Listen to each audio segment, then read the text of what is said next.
India के शहर आगरा में मुगल एम्पायर के माहिर तामीरात का एक ऐसा शाहकार मौजूद है जिसको आज पूरी दुनिया ताजमहल के नाम से पहचानती है। 42 एकड़ पर फैला दूर से ही चमकता हुआ ये मकबरा जहां अपने अंदर खूबसूरती के बागीचे सजाए हुए है, वहीं इसके ऊपर कई गम और उदासी के बादल अभी तक मंडला रहे हैं। व्हाट्स इन्फो की वीडियोस में एक बार फिर से खुशामदीद।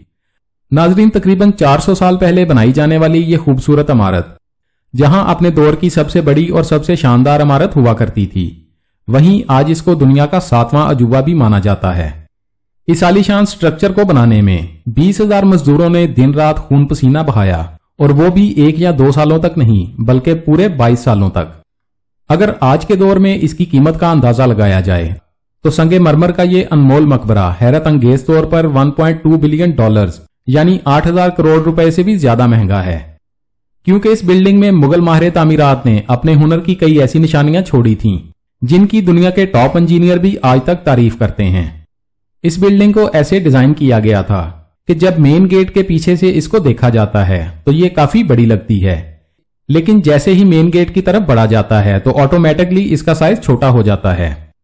दिमाग को चकरा देने वाली ये कोई पहली टेक्निक नहीं थी जो मुगल माहिर तामीरात ने इस्तेमाल की हो। इस इमारत के गिर्द चारों मीनारों को बिल्कुल सीधा खड़ा नहीं किया गया, बल्कि ये मीनार बाहर की तरफ थोड़े झुके हुए हैं, क्योंकि अगर इनको सीधा खड़ा किया जाता तो दूर से देखने पर ये अंदर की तरफ झुके हुए लगते, जैसा कि इन मस्जिदों में आप देख सकते हैं। इन मीनारों को बाहर की तरफ झुकाने का एक और रीजन भी था, और वो ये था कि खतरनाक जल्जले की सूरत में अगर ये मीनार गिरे भी तो ये बाहर की तरफ गिरकर ताजमहल पर एक आंच भी ना आने दें। लेकिन आखिर माजरा क्या था कि इसको बनाने वाले किसी सूरत इस पर एक खराश भी बर्दाश्त नहीं कर सकते थे। ताजमहल के वो कौन से राज थे जिनको 400 साल पहले छुपाने की कोशिश की गई थी, और जब उस दौर में कंक्रीट या स्टील हुआ ही नहीं करता था तो आखिर इस आलीशान मकबरे और इस पर मौजूद 40 मीटर ऊंचे गुंबद को कैसे बनाया गया, ये सब और इससे भी ज्यादा आप जान सकेंगे आज की इस स्पेशल वीडियो में। मगर इससे पहले अगर आप हमारे चैनल पर नए हैं तो बराए मेहरबानी हमारे चैनल व्हाट्स इन्फो को सब्सक्राइब करें, जहां आपको इस्लामिक हिस्ट्री और खुसूसन दुनिया भर की मुनफरद मालूमात फराहम की जाती हैं। नाजरीन, ये मामला शुरू हुआ था सन 1607 में, जब इंडिया और पाकिस्तान के इस खित्ते में मुगल सल्तनत का राज हुआ करता था। इस दिन मुगल शहनशाह का सबसे छोटा बेटा शहाबुद्दीन मोहम्मद खुरम 15 साल का हो चुका था, और उसी के जश्न के लिए आगरा फोर्ट में एक आलीशान पार्टी रखी गई थी। खुरम मुगल शहनशाह को सबसे ज्यादा अजीज था, इसी वजह से इसकी हर सालगिरह पर इसको हीरे जवाहरात और सोने से तोला जाता था, यानी जितना वजन शहजादे खुरम का होता था उतना ही खजाना इसके नाम कर दिया जाता था। लेकिन इस जन्मदिन पर कुछ और भी खास होने वाला था। मुगल शहनशाह ने शहजादे खुरम की शादी अपने एक वकील की बेटी के साथ कर दी, जिसको मुमताज महल के नाम से जाना जाता है। मुमताज और खुरम को पहले ही दिन एक दूसरे से बेइंतहा मोहब्बत हो चुकी थी, और उस वक्त ये किसी को भी मालूम नहीं था कि इस मोहब्बत का बोलबाला हमेशा के लिए रहने वाला है। अगले 10 सालों तक शहजादे ने कई जंगें लड़ी और उनमें भरपूर कामयाबी हासिल की। इसी वजह से शहनशाह ने खुश होकर उनको शाहजहां के लकब से नवाजा, जिसका मतलब है दुनिया का बादशाह। शाहजहां की टोटल 6 बीवियां थी जो आगरा फोर्ट के हरम में ही रहती थीं। इन 6 में से शाहजहां सबसे ज्यादा मोहब्बत मुमताज से करते थे, और यही वजह थी कि उनका ज्यादातर वक्त मुमताज महल के साथ ही गुजरता था। वक्त तेजी से गुजरता जा रहा था, और 4 सालों बाद यानी 1621 में मुगल शहनशाह अचानक चल बसे। शाहजहां जो पहले ही मुगल सल्तनत में खासा मशहूर हो चुका था और जो शहनशाह का चहीता बेटा भी था, 1628 में यानी बाप की मौत के 7 साल बाद उसने शहनशाह की गद्दी संभाल ली। पूरी मुगलिया सल्तनत अब अपने नए शहनशाह से बेहद खुश नजर आती थी। ये वो दौर था जब मुगलिया सल्तनत अपने पूरे अरूज पर थी, यानी पूरे इंडिया पाकिस्तान के साथ साथ अफगानिस्तान के भी कई हिस्सों में मुगलिया सल्तनत का राज हुआ करता था। सारे फैसले शाहजहां खुद करता था, जबकि मुमताज महल पीछे रहकर शाहजहां को मशवरे दिया करती थी। लेकिन किसी को भी इस बात का इल्म नहीं था कि ये खुशियां अनकरीब मातम में बदलने वाली हैं। गद्दी संभाले अभी 1 साल ही गुजरा था कि एक बार फिर से मुगल एम्पायर को दुश्मनों का सामना करना पड़ा। अगले 2 साल जंग चलती रही और शाहजहां को इस जंग में भी भरपूर कामयाबी नसीब हुई। लेकिन शाहजहां अभी इस कामयाबी का जश्न मनाते कि उनको एक अफसोसनाक खबर से आगाह किया गया। मुमताज महल जो कि शाहजहां के 14वें बच्चे को जन्म दे रही थी, उसकी हालत बिगड़ गई और 17 जून सन 1631 को वो ना चाहते हुए भी इस दुनिया से चल बसी। पूरी मुगलिया सल्तनत का जश्न देखते ही देखते मातम में बदल गया। ये खबर जो शाहजहां पर आग बनकर गिरी थी, उसने तो जैसे इनकी दुनिया ही खत्म कर डाली। शाहजहां की सबसे पहली मोहब्बत और उनकी सबसे अजीज बीवी मुमताज महल इस दुनिया से रुखसत हो चुकी थी। कहा जाता है कि इस गम की परछाई ने शाहजहां को काले अंधेरों में धकेल दिया था। अगले 8 दिनों तक उन्होंने कुछ नहीं खाया और अगले 2 सालों तक कोई मौसीकी ना सुनी और ना ही परफ्यूम लगाया। मुमताज महल ने मरने से पहले एक आखिरी ख्वाहिश की थी। वो चाहती थी कि उनकी कब्र दुनिया के सबसे खूबसूरत मकबरे में बनाई जाए। इस टास्क और मुमताज महल की आखिरी ख्वाहिश को पूरा करने के लिए शाहजहां ने अपनी सारी दौलत और पूरी जिंदगी वक्फ करने का इरादा कर लिया। मुमताज के गुजरने के 6 माह बाद यानी 1632 में ही ताजमहल की तामीर का काम शुरू कर दिया गया।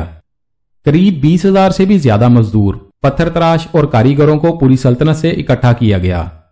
लश्करों के लश्कर शाहजहां के हुक्म पर आगरा बुलवा लिए गए थे, क्योंकि मुमताज की कब्र यमुना रिवर के बराबर में मौजूद थी। इसी वजह से इस जगह पर दुनिया की सबसे खूबसूरत इमारत बनाना काफी मुश्किल काम था।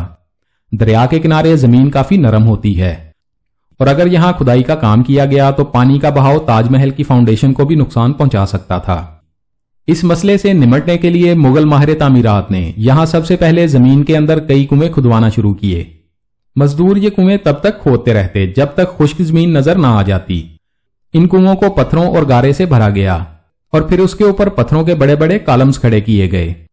इस सारे काम को अंजाम देने के लिए मजदूरों के साथ साथ हाथियों की एक बहुत बड़ी फौज को भी इस्तेमाल किया गया। मुगल आर्किटेक्ट का यह तरीका काम कर चुका था और अब एक ऐसी मजबूत फाउंडेशन तैयार थी जो नरम जमीन पर भी फौलाद बनकर खड़ी थी। फाउंडेशन के बाद अब बारी थी एक ऐसे बिल्डिंग डिजाइन की जो आज से पहले किसी ने भी ना देखा हो। एक ऐसा डिजाइन जो पिछले सारे रिकॉर्ड तोड़ डाले। ताजमहल के डिजाइन का आइडिया शाहजहां ने अपने बाप दादा के मकबरों से लिया था। बाप के मकबरे से मीनारों का आइडिया लिया गया, दादा के मकबरे से बिल्डिंग कोर का आइडिया लिया और अपने अंकल के मकबरे से डोम यानी गुंबद का आइडिया लिया था। और जब इन सब को इकट्ठा किया गया तो एक शानदार और आलीशान डिजाइन उभर कर सामने आया। बिल्डिंग के स्ट्रक्चर को बनाने के लिए लाखों नहीं करोड़ों ईंटें मौके पर ही तैयार की गईं। ये सब इतना आसान नहीं था और इसमें लातादाद पैसे भी बहाए जा रहे थे। हर गुजरते दिन शाही खजाना तेजी से खाली होता जा रहा था, लेकिन शाहजहां को किसी और चीज की परवाह नहीं थी। बस उनको ये काम हर कीमत पर मुकम्मल करना था। कहा जाता है कि ताजमहल की तामीर में इतने ज्यादा लोग लगाए गए थे कि इनकी वजह से आसपास के इलाकों में खाना पीना खत्म हो गया। 20,000 मजदूरों और कारीगरों की डिमांड पूरी करने के लिए शाहजहां ने आसपास के तमाम इलाकों से अनाज आगरा मंगवा लिया था। कई सालों की मेहनत के बाद बिल्डिंग का ढांचा मुकम्मल हो चुका था और अब बारी थी इसको संगमरमर से सजाने की। ये संगमरमर आगरा से 400 किलोमीटर दूर राजस्थान से मंगाया जाना था, क्योंकि यहां का मकराना मार्बल आज तक दुनिया का नफीस तरीन मार्बल माना जाता है। शाहजहां ने ताजमहल के लिए पूरा मकराना मार्बल रिजर्व कर लिया था, यानी जब तक ताजमहल की डिमांड पूरी नहीं हो पाएगी तब तक किसी को भी ये मार्बल खरीदने की इजाजत नहीं थी। 1000 हाथियों की मदद से हजारों टन वजनी मार्बल राजस्थान से आगरा मंगवाया गया। ताजमहल का ये खूबसूरत डोम इतना बड़ा है कि इसका अंदाजा आंखों से देखकर ही लगाया जा सकता है। आजकल इस तरह के डोम बड़ी आसानी के साथ स्टील के ढांचे पर बनाए जा सकते हैं, लेकिन 400 साल पहले 40 मीटर ऊंचे डोम को बनाने में उनके पास सिर्फ पत्थरों का ही सहारा था। इस डोम को बनाने में मुगल माहिर तामीरात ने जो स्ट्रेस कैलकुलेशन की थी उसकी आज के इंजीनियर भी बहुत तारीफ करते हैं। ताजमहल की फिनिशिंग के लिए इसको पेट्राडोरा या पार्चियन कारी से डेकोरेट किया जाना था। पेट्राडोरा एक ऐसी कलाकारी को कहा जाता है जिसमें कीमती पत्थर को मार्बल के अंदर तराश कर लगाया जाता है। मार्बल को बड़ी महारत और बारीकी से एक कीमती पत्थर की शेप के हिसाब से तराशा जाता है और फिर उसमें पत्थर को ग्लू के जरिए चिपकाया जाता है। ताजमहल पर इस्तेमाल होने वाली ग्लू कोई आम ग्लू नहीं थी। काफी रिसर्च और लेबोरेटरी टेस्ट के बाद मालूम पड़ा कि ये ग्लू शीरा, लेमन जूस और संगमरमर पाउडर को मिलाकर बनाई जाती थी। वही सेम ग्लू आज भी ताजमहल की रेनोवेशन के लिए इस्तेमाल की जाती है। ताजमहल की खास बातों में एक बात यह भी है कि ये दिन में 4 मरतबा अपना रंग बदलता है। सूरज निकलने से पहले ये बिल्कुल ब्लैक शेड देता है। सूरज निकलने के बाद ये लाइट येलो और पिंक शेड देता है, जबकि दोपहर के वक्त ताजमहल की खूबसूरती का नया रुख देखने को मिलता है। नीले आसमान पर जैसे मोती चमक रहा हो।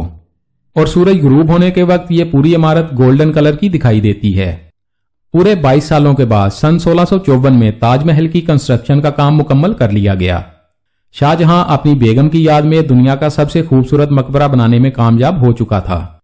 शाहजहां ने इस आलीशान इमारत का नाम अपनी पसंदीदा बीवी की याद में ही रखा। मुमताज महल से इसका नाम ताजमहल रख दिया गया। हर साल शाहजहां मुमताज की बरसी पर यमुना रिवर के जरिए ताजमहल पर जाया करते थे।